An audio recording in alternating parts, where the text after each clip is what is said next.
Destroy the final weapon.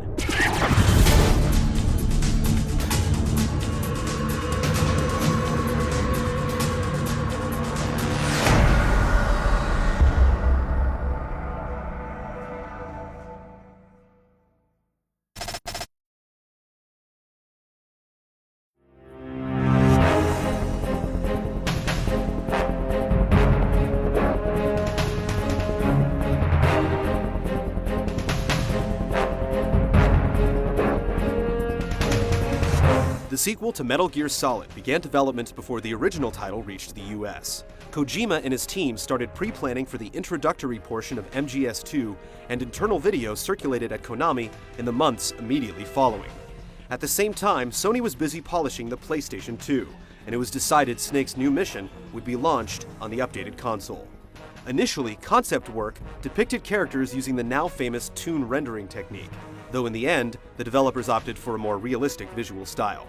Finally, at E3 2000, the world got its first glimpse at the fourth official installment in the Solid franchise, Sons of Liberty.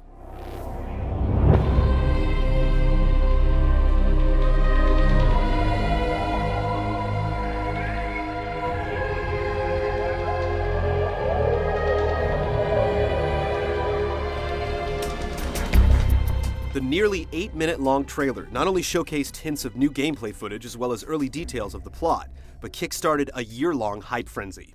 Trailer after trailer revealed more and more of the story and gameplay, and fans couldn't wait until the title's anticipated release sometime in the fall of 2001. To help ease the wait, a demo version of Sons of Liberty was included with another Kojima title, Zone of the Enders, when it was released in March. The demo contained just the beginning portion of the game. More trailers were shown at E3 and TGS, but Kojima tormented fans by submerging in the time leading up to the release, claiming no new info would surface until the game was about to come out. Sons of Liberty finally arrived in North America on November 14, 2001, the very same day as the launch of the Xbox. It surfaced 2 weeks later in Japan.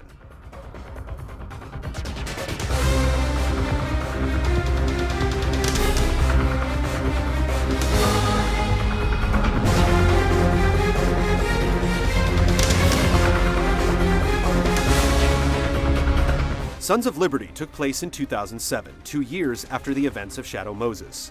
Snake, now teaming up with pal Otacon, joined the NGO group Philanthropy, an organization with an anti-Metal Gear initiative. After receiving an apparent tip from his long-lost sister Emma, Otacon learned that the Marine Corps' new Metal Gear Ray was being transported aboard the vessel Discovery, traveling along the Hudson River. Snake, using amazing aerobatics and a leap of faith off the George Washington Bridge, infiltrated the passing tanker.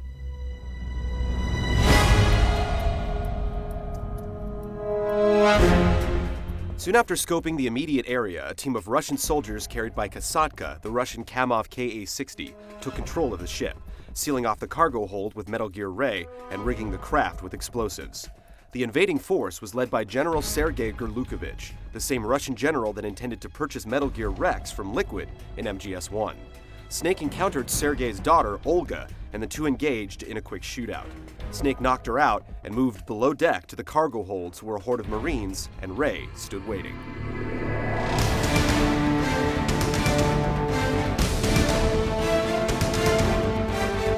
Snake's objective was to photograph Ray and prove the Marines were involved.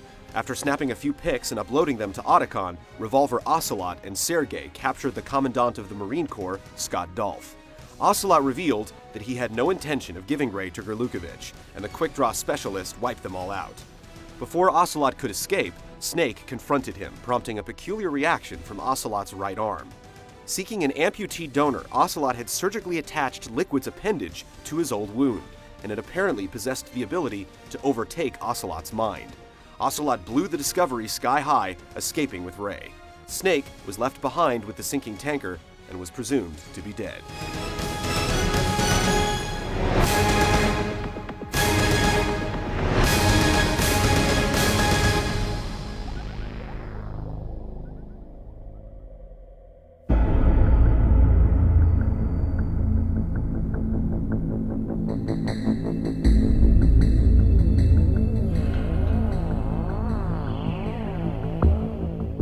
Flashing forward 2 years, players were unexpectedly, and by many fans' accounts disappointingly, put in control of an operative known as Raiden.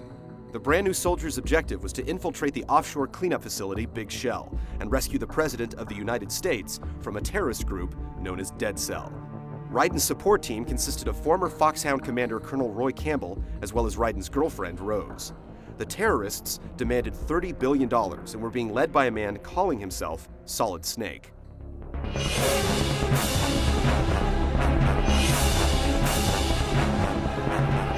As Raiden gradually made his way through the complex, he was quickly introduced to 2 members of Dead Cell. Vamp, with a taste for blood, superhuman speed and agility, and the ability to survive mortal wounds. And Fortune, the daughter of Scott Dolph, who apparently couldn't be hit by any weapon or attack.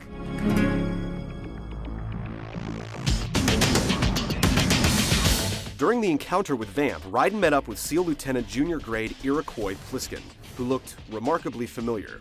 The pseudonym was a reference to the character that originally inspired Solid's name, Snake Plissken, from John Carpenter's Escape from New York. Pliskin and Raiden eventually teamed up with demolition expert Peter Stillman in order to defuse a series of explosives set up by Dead Cell member Fat Man, a former pupil of Stillman's. Though the team was successful in stopping the plot, the act triggered the countdown for the real bombs. Raiden stopped one of them, but Stillman failed and was killed.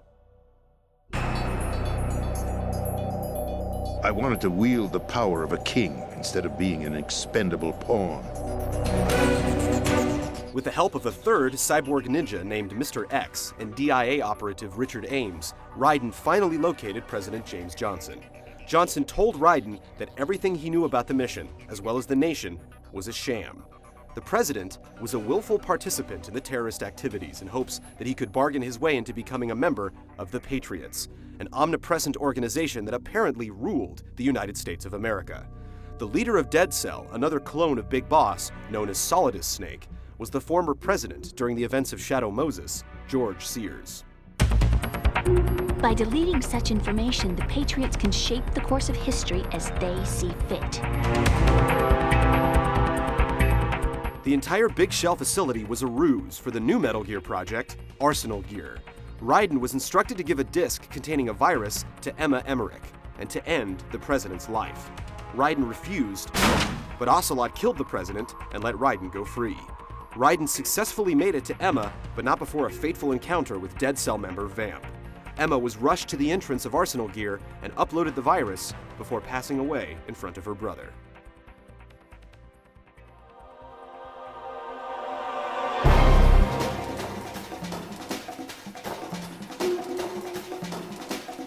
Pliskin, who had gradually been revealed as Solid Snake, asked Otacon to fly the hostages to safety. Raiden and Snake prepared to enter Arsenal Gear when Mr. X appeared and revealed herself to be Olga. Snake apparently switched sides, and Olga knocked Raiden unconscious. Raiden awoke in a chamber much like the one on Shadow Moses and planned an escape. While fleeing the compound, both Rose and the Colonel began to act strangely, with the Colonel asking Raiden to reset the game. Honestly, though, you have played the game for a long time. Don't you have anything else to do with your time? Eventually, Snake and Raiden were reunited, and Snake revealed he had to use Raiden to gain entry into Arsenal.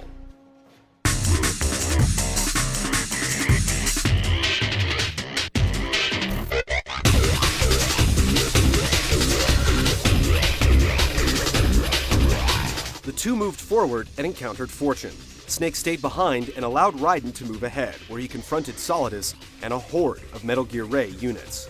Solidus was about to kill Raiden when Olga intervened and saved his life. She revealed her daughter was being held by the Patriots, and if Raiden died, so too would her child. Solidus killed Olga and ordered the Ray units to strike. Raiden dismantled the hordes of Rays, and eventually the virus Emma uploaded kicked in. Arsenal Gear was thrown into a state of chaos and began a crash course for New York City.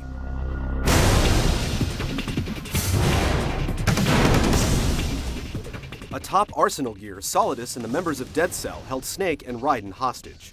Just when Snake, Raiden, and the player seemed to have everything sorted out, Ocelot dropped the bomb that all that had occurred was the will of the Patriots. Shocked and in disbelief, Fortune attempted to kill Ocelot, only to feel his bullet strike her in the chest. Even her good luck was a gift from the Patriots, and the result of their technology.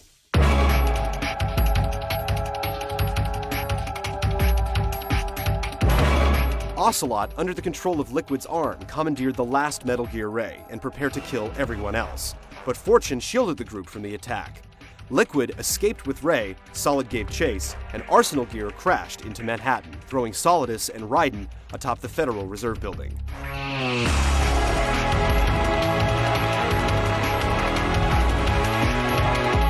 The two then fought an epic sword battle, ending in Raiden killing Solidus by sending him over the edge.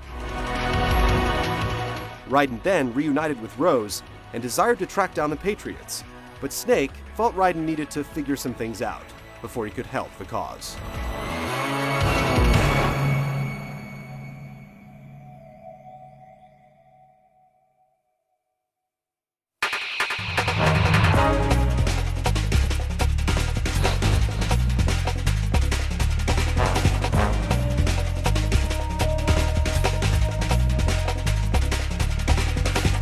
Sons of Liberty contained the same essential gameplay made popular in MGS1, though several tweaks were added, as well as new features made possible by the power of the PlayStation 2. Players could now use their weapons in first-person mode, which was combined with the new system that allowed players to hold enemy units up at gunpoint. They could then wait to collect a hidden dog tag, knock them out, or grab them and use them as a human shield.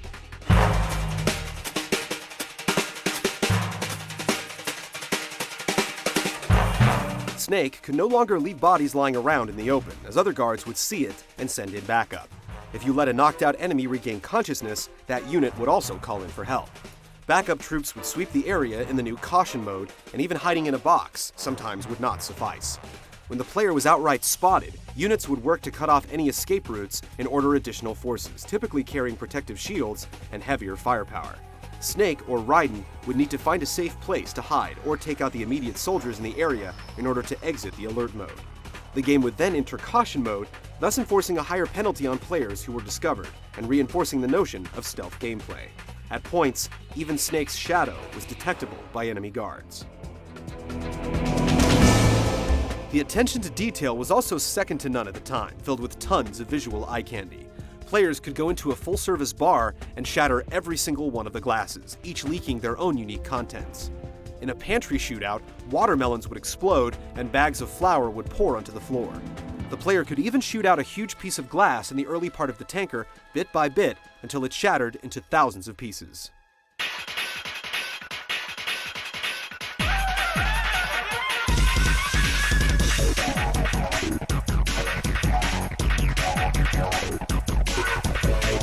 There was nothing on par with switching out controller ports, but Sons of Liberty had its fair share of epic boss battles. In the shootout with Olga, players had to deal with not only the rain affecting their vision, but Olga could use a spotlight to blind Snake or loosen a tarp to provide cover. Of course, Snake could use his own weapons to counter these measures. Fat Man skated around the top of a helipad, planting explosives that had to be defused while still trying to take him out. Fortune was the only boss encounter that players could not overcome, requiring them to simply take cover and dodge her shots. Vamp danced across water and walls while displaying his fancy knife work. Instead of taking on a Hind-D helicopter, players had to eliminate a Harrier jet. Of course, Snake and Raiden had loads of firepower at their disposal to help them tackle each villain. MGS2 introduced the Tranquilizer Gun, allowing players to complete the entire game without forcefully killing a single person, along with a razor-sharp katana and cooling spray. Players could hang over ledges to avoid discovery, though they were limited by their grip gauge. The gauge could be leveled up by performing 100 pull-ups. Completing Sons of Liberty resulted in a statistical breakdown of your performance, as well as the assigning of a code name based on certain factors. While the original merely displayed such results, Sons of Liberty provided an additional code that players could input on the official MGS2 website to enter into a worldwide ranking system. The feature premiered in the trial build and drew an overwhelming reception. The rankings updated weekly until they were eventually taken offline.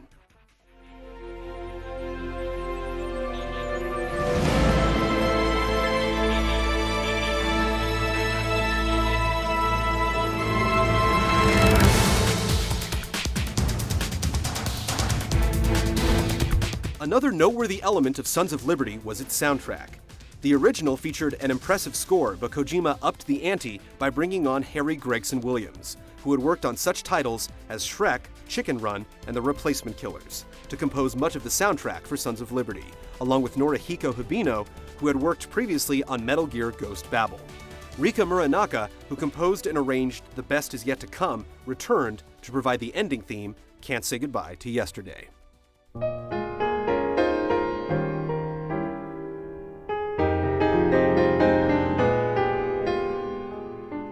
Unfortunately, the events of September 11th forced Kojima and Konami to make some tough decisions very close to the release of MGS2. Before its launch, it was known that Sons of Liberty took place in New York City and featured terrorist activities.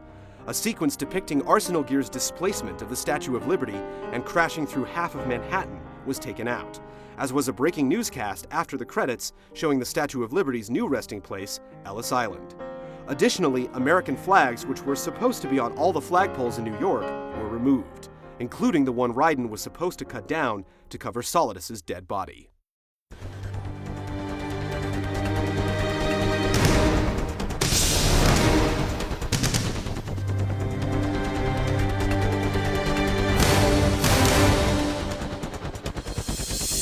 Similar to the Integral package following Metal Gear Solid, Konami compiled an expanded collection that marked the debut of the franchise on Microsoft's console.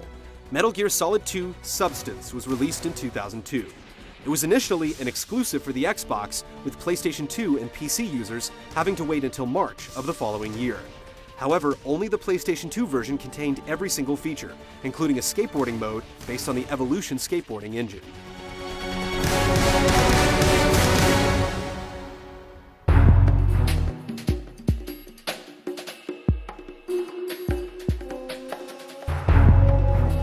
Substance still featured the same single-player campaign with some minor changes. In addition to the solo operation, boss survival and casting theater modes were added, as well as nearly 500 standalone missions. While the majority of these were akin to the VR missions in the original title, some of the extras allowed players to take the reins of Snake or Raiden in various scenarios throughout the tanker and big shell areas. Completing these missions unlocked various alternate outfits.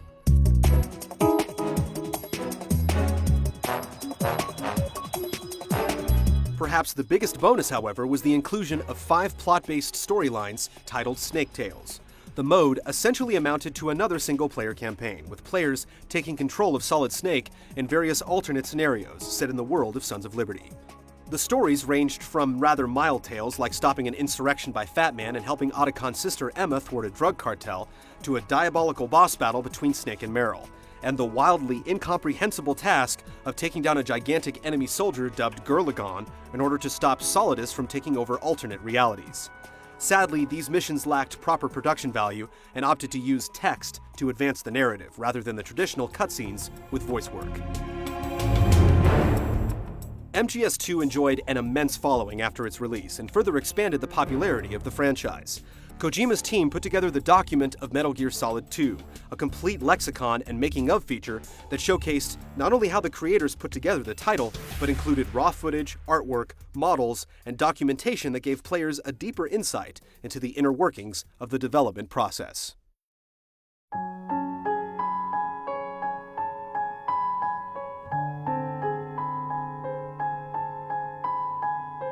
Sons of Liberty was released to incredible hype and has sold over 7 million copies to date. Reception was mostly positive, though critics and fans alike voiced several complaints. The most prominent issue raised was that the majority of the game was played as the new character Raiden, instead of series icon Solid Snake. This was exacerbated by fans who realized that early trailers released for the game showed Snake playable in the Big Shell section. Another sore point was the length of the cutscenes and codec conversations, with some segments featuring only a few minutes of gameplay, sandwiched between upwards of an hour of story development. The plot of the game also became quite convoluted in the final segments, with extensive delving into conspiracy theories, artificial intelligence, and social control.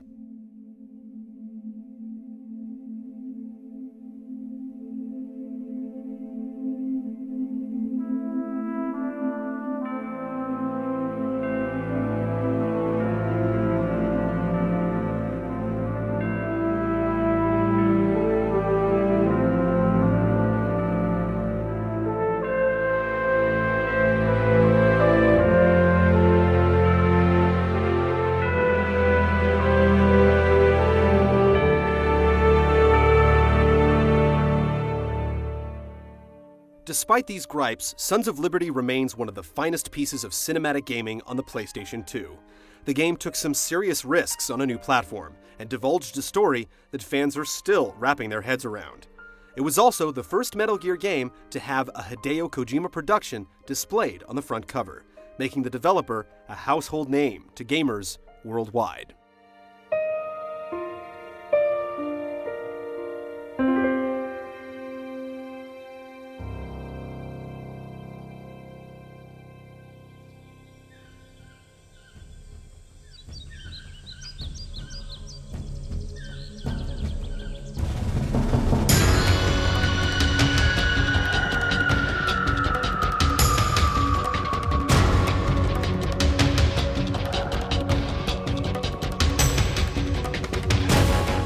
Turn back the clock next week as we retreat to the beginning of the conflict. He may have been the ultimate enemy, but Big Boss was also the original hero.